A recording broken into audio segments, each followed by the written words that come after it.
Perempuan duduk bertudung, laki-laki jangan jadi penjahat. Kalau ikuti terus kajian Bang Rocky Gerung, insya Allah berakal sehat. Wah, masuk tuh.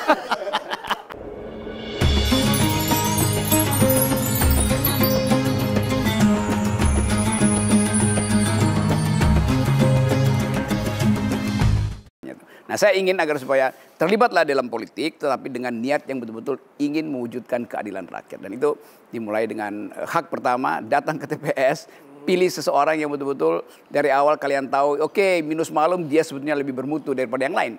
Kan hanya itu dasarnya tuh. Misalkan saya lurah nih, Pak Bang Rocky. Saya lurah tapi di kampung ini udah nggak bisa lagi naik karena udah kesepakatan kemarin dengan tokoh masyarakat nggak bisa naik lagi. Tapi RT kan bisa saya atur. Bisa tuh. Lalu kemudian yang ngitung-ngitung juga udah masyarakat udah putus asa. Ya, tapi RT kan tergantung pada istrinya juga kan. Jadi suara istrinya mungkin lebih jujur daripada suara RT-nya. Punya grup WhatsApp. Punya grup WhatsApp itu juga. Jadi bisa tuh istri RT bilang, jangan pilih suami saya, dia nyolong nggak bagi-bagi saya misalnya. Artinya bukan itu maksudnya, tapi artinya masih tetap ada harapan. Masih ada harapan bahwa sifat manusia itu kan di ujung ujian batin, ujian neraka atau surga. Akhirnya dia mesti hitung tuh, yang dia investasikan hari ini bermanfaat untuk orang banyak atau sekedar bagian dari tadi menambah kecurangan tuh. Jadi hanya orang dungu yang berupaya untuk berbuat curang terus menerus kan. Sebetulnya itu poinnya. Jadi sekali lagi bagian-bagian yang masih kabur memang harus dimintakan fatwa atau dimintakan dalil. Mintakan dalil itu pada orang yang berakal sehat. Mintakan dalil itu pada orang yang rohaninya bersih itu. Dari situ Anda dapat semacam ya kemenangan batin untuk menuju kata suara. Ya, jadi poinnya apa yang disampaikan oleh Bang Rocky maupun Prof. Ustadz Somad adalah bahwa supremasi laki-laki dalam politik dan kecurangan itu lebih besar daripada suara rahim. Ya, jadi sehingga diharapkan menurut Bang Rocky tadi bahwa kalau para lelaki politisi yang menguasai, yang menjadi supremasi di dalam bidang politik, hendaknya para ibu-ibu inilah yang lebih aktif untuk meluruskan, untuk membenarkan, untuk melakukan perlawanan agar politik kita menjadi politik yang lebih jernih dan lebih jujur begitu Bang ya. Jadi sebetulnya perempuan itu lebih peka pada ketidakadilan tuh, dan pada mereka ada semacam dalil generasi hanya bisa tumbuh kalau diasuh dengan keadilan. Rahim perempuan itu pertama-tama tempat keadilan diwujudkan. Seorang perempuan yang hamil, rahimnya itu langsung bisa membagi keadilan antara apa yang dia makan dan nutrisi buat bayinya tuh. Jadi etika itu juga yang ingin kita ekspor ke wilayah politik laki-laki itu. Namanya ethics of care. Itu. Saya mendengar ini seperti nasihat pernikahan. Ya itu.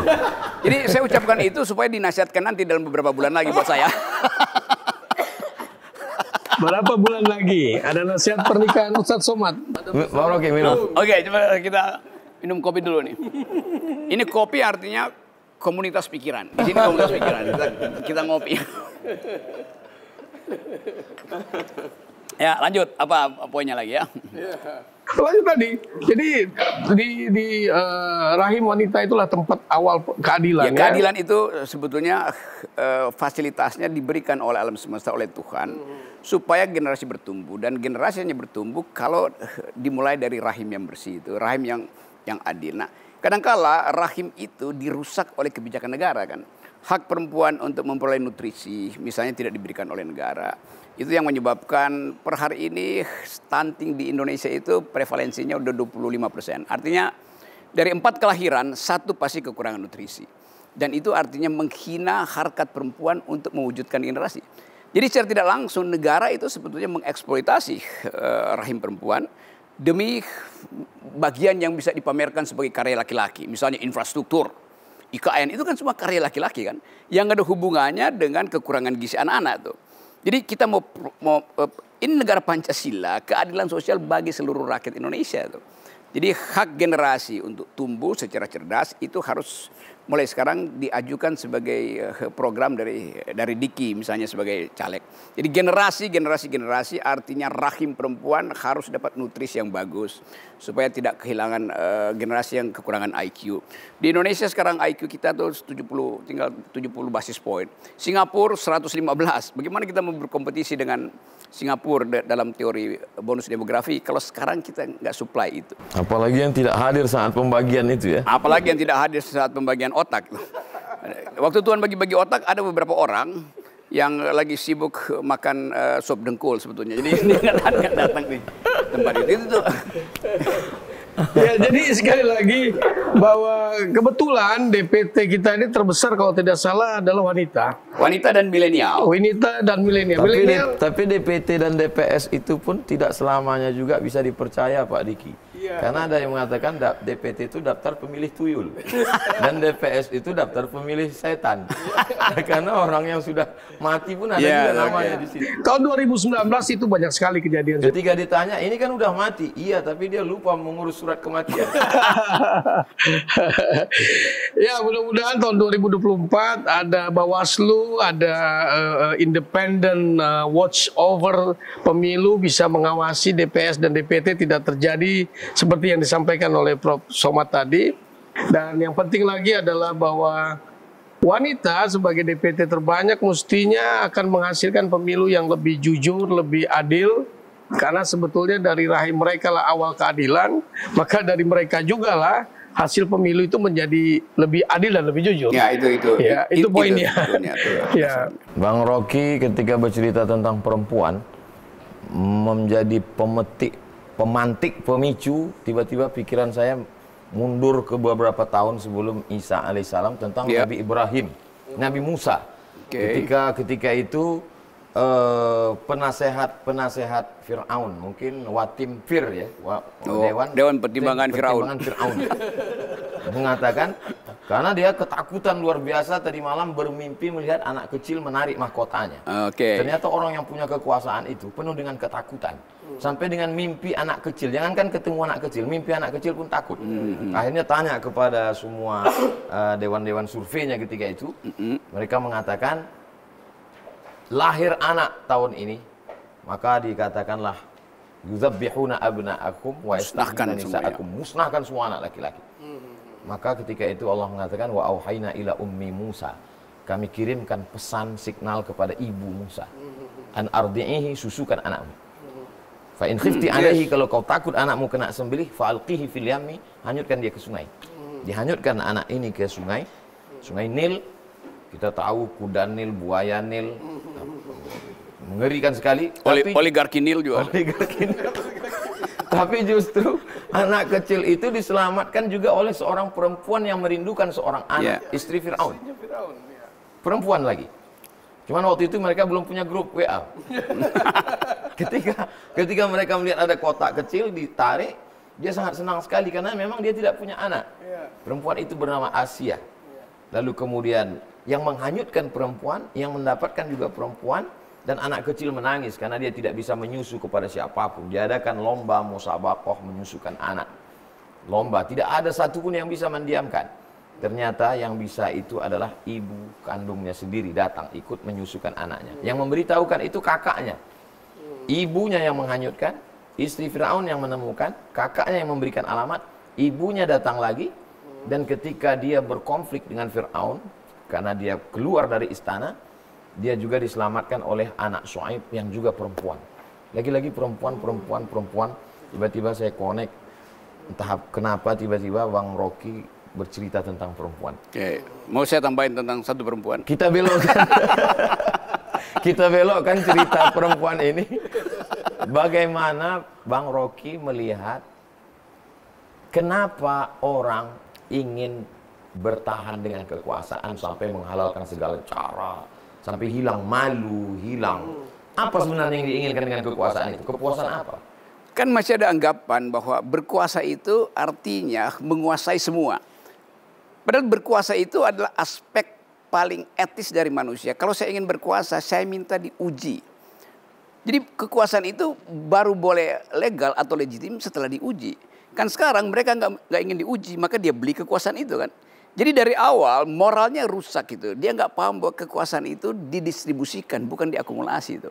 Karena itu tadi betul bahwa ya periodisasi itu justru harus dihormati.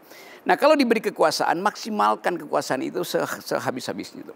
Kekuasaan 3 tahun, maksimalkan supaya setelah itu selesai itu. Kalau 3 tahun belum selesai, ada yang minta 3 tahun lagi, 3 tahun lagi. Itu artinya dia nggak ngerti bahwa kekuasaan itu dipersembahkan pada publik, bukan buat dia kan. Nah arogansi ini atau semacam sensasi berkuasa ini yang mesti kita hentikan. Bahwa kita diminta berkuasa untuk menghasilkan keadilan. Kalau nggak sanggup ya udah berhenti aja kan. Bukan menganggap bahwa 3 tahun belum, 5 tahun belum, 10 tahun nanti. Enggak. Dari awal kalau Anda nggak mampu artinya itu batas kecerdasan Anda di situ. Ada pemimpin Indonesia yang legowo melepaskan kekuasaan? Ya kalau saya baca sih belum ada, dan ada yang menginginkan supaya dia bisa memanipulasi sehingga orang menganggap dia masih bisa berkuasa tuh. Ini namanya fraksi Monas ini. Tapi itu pentingnya Ustadz Abdul Somad. Ya Gus Dur dengan kalau itu Gus Dur dari awal kita tahu nggak mungkin menambah kekuasaan. Jadi orang semacam Gus Dur kita tahu. Habibie lakukan hal yang sama. SBY juga menganggap yaudah saya udah selesai tuh saya nggak akan endorse siapapun. Jadi mereka nggak belajar dari pemimpin. Bahkan Pak Harto walaupun akhirnya masuk di dalam arogansi. Saya potong Bang Rocky ketika dikatakan nama-nama yang tadi Bang Rocky sebutkan itu, ini tidak meminta berkelanjutan, tapi pendiri Central of Strategic International CSIS mengatakan tidak bernyali, malah dia katakan. Iya, mereka tidak mau berkelanjutan itu karena tidak bernyali. Jadi ini CSIS, Center for Strategic Study itu yang dulu kita tahu tempat merekayasa kekuasaan. Ini kan think tanknya Orde Baru untuk menambah Harto. Akhirnya Pak Harto sendiri tahu bahwa dia sebetulnya dijebak juga oleh center ini kan. Sehingga Pak Harto lupa bahwa dia sebetulnya dipilih rakyat, bukan dipilih oleh lembaga survei. Nah saya juga bagian dari lembaga survei. Saya udah kritik itu tuh. Nah kita mau pulihkan bahwa fungsi lembaga survei adalah membaca opini publik. Ada bagian yang nggak bisa dibaca oleh lembaga survei, yaitu etika, yaitu intelek. Nah, itu apa yang Bang Rocky maksud dengan bahwa lembaga ini awalnya di awal Pak Harto sebagai think tank untuk PKI, lalu kemudian pada radikalisme. Kita tahu waktu selesai Orde Baru dibutuhkan satu think tank tempat mengatur strategi demi kepentingan Amerika, demi kepentingan anti komunis. Jadi CSIS dirancang demi anti komunis sebetulnya tuh. Tapi kemudian kita lihat CSIS itu tumbuh jadi think tank khusus untuk membackup kebijakan Orde Baru itu Presiden Soeharto. Tapi lama-lama dia jadi tempat menitipkan pesan dari Cina, dari pengusaha Cina tuh. Dulu waktu saya masih mahasiswa, kita tahu CSIS, kita bilang CSIS itu adalah Cina sekitar istana tuh, singkatannya begitu tuh. Kan kita baca semua dokumen mereka. Tapi kemudian CSIS tumbuh jadi makin punya siasat yang nggak terbuka tuh. Nah kemarin Yusuf Wanandi lakukan itu bahwa lebih baik 2 periode. Lo ngapain Anda ikut mengatur 2 caleg? Ini hak rakyat itu. Jadi jangan CSIS masih mau intervensi seolah-olah dia itu masih punya kekuasaan tuh. Jadi itu kritik saya tuh. Nah balik pada soal tadi, dalam kecemasan kita hari-hari ini kita ingin buktikan bahwa ada kader-kader dari partai politik yang mungkin sangat sedikit, tapi sudah kena stigma bahwa siapapun yang diajukan partai politik pasti jadi busuk itu. Nah kalau itu udah masuk di dalam pikiran kita, nggak ada harapan lagi demokrasi. Kita tetap percaya bahwa ada tunas baru yang tumbuh dari kebusukan tunas lama. Ya. Baik. Poinnya dalam diskusi kita hari ini adalah masih ada harapan menghadapi pemilu 2024 tanpa perlu ada penundaan. Betul. Karena setiap penundaan pasti ada rencana kejahatan.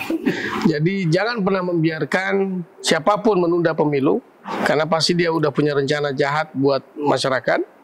Yang kedua, kepada para ibu-ibu, para wanita, jangan lupa bahwa Anda lah tempat lahirnya keadilan. Maka terimalah uang siapapun yang memberikan uang, akan tapi tetaplah berlaku jujur dan adil dalam memilih. Pilihlah partai yang belum tentu menang, jangan pikirkan menang dan kalah, tapi berpihaklah kepada kebenaran. Pak Ustadz silakan penutup, kira-kira apa tausiah yang bisa disampaikan kepada umat Islam agar tetap sabar, tawakal, serah diri pada Allah, dan kemudian menjadikan Islam tetap menjadi mayoritas yang diperhitungkan oleh negara ini? Seorang filosof muslim bernama Imam Al-Ghazali meninggal 505 Hijriah, Masehinya 1111. Dia melihat puncak karirnya sebagai rektor Universitas Nizamul Mulk.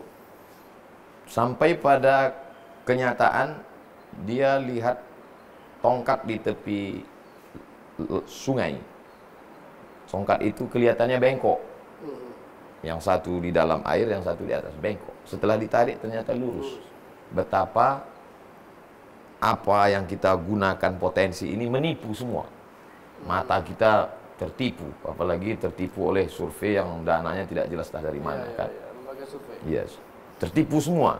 Maka kita perlu pada kebenaran yang tidak bisa tipu. Maka sebagai seorang yang beriman, kuatkan hubungan spiritual dengan Allah Subhanahu wa taala. Berdoa supaya kita dapat kiriman ilham kebenaran. Lalu kemudian ada satu potensi yang diberikan Allah pada kita, inna sam'a, pendengaran, wal basar, penglihatan, wal fuad, hati, dan pikiran. Dengar baik-baik, lihat baik-baik, pikirkan baik-baik.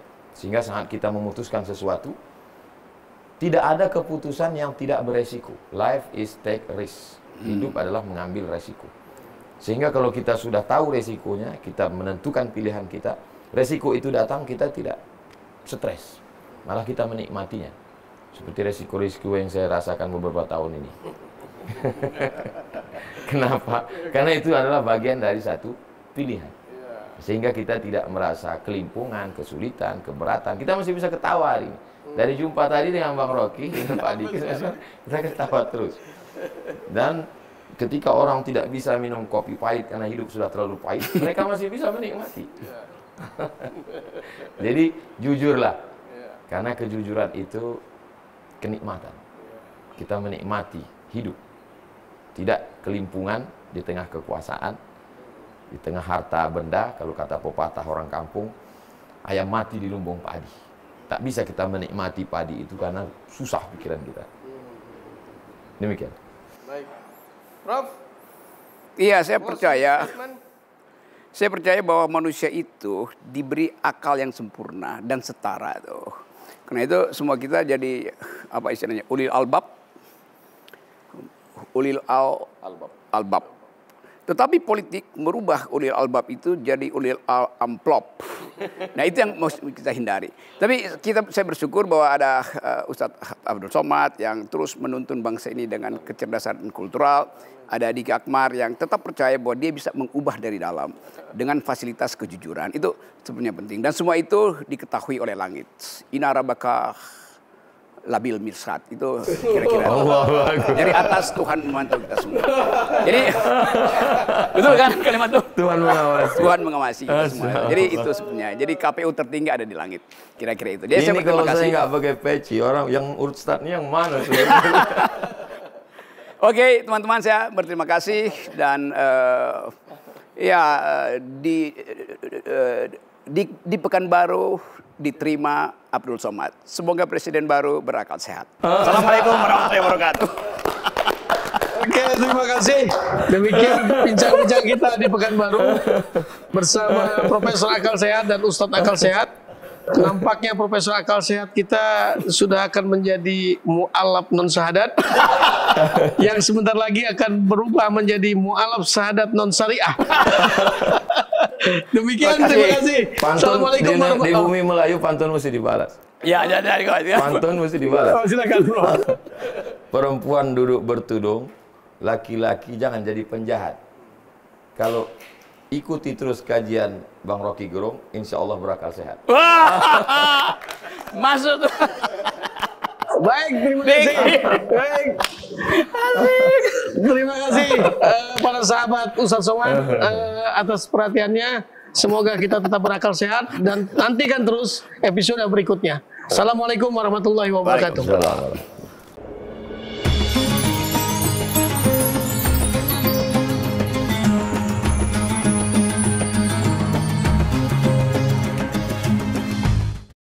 Assalamualaikum warahmatullahi wabarakatuh. Jamaah dimanapun berada, saya sedang bersama dengan santri-santri penghafal Quran Pondok Pesantren Tahfiz Quran Az-Zahra. Mari kita support Pondok Pesantren Tahfiz Quran Az-Zahra gratis melalui donasi Bank Syariah Indonesia (BSI). Nomornya catat baik-baik, 76 7-nya 5 kali, 77 777 656. Sekali lagi 76 77 777 656. Jangan lupa hubungi kontak person berikut ini 0822 4739 5624. Sekali lagi 0822 4739 5624. Berkah selalu, ma'akalta fa'afnaita. Rezeki, uang, gaji, pendapatan yang kau belikan makanan akan busuk. Wa malabista fa'ablaita, yang dibelikan kepakaian akan lapuk. Wa mata saddaqta fa'amdaita, yang kau sedekahkan itulah yang akan kekal abadi menjadi amal bekal untuk hari esok. Berkah selalu. Assalamualaikum warahmatullahi wabarakatuh. Az-Zahra nahnu juz'un